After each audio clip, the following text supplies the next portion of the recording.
Prodüser Pərviz Əfqan öz aramızda verilişində müğənni Rahidə Baxışova ilə bağlı şok iddialar səsləndirib.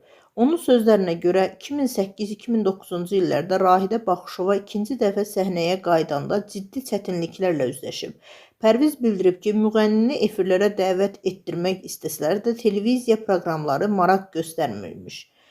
Mən Rahidə xanımla İşlədiyim dövrdə 2008-2009-cu illərdə o ikinci dəfə səhnəyə qayıtmışdı. Onu efirlərə çıxarmaq istəyirdik, amma çağırmırdılar. Dedilər ki, bizə maraqlı deyil, onlara qalmaqallı, gündəmdə olan adlar lazım idi.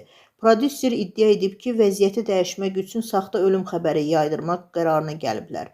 O vaxt Cavanşir Babəlioğlu adlı jurnalist vardı. Ona dedim ki, məqalə yazmalıdır. Güya Rahidə Baxışova Bakı Ələt yolunda baş verən qəza nəticəsində ölüb.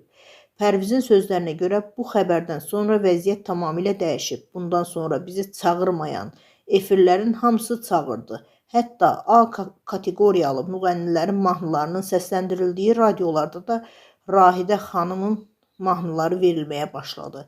Prodüser etiraf edib ki, həmin addım o dövrün şou-biznes reallıqları ilə bağlı idi və məqsəd müğənnini yenidən gündəmə gətirmək olub.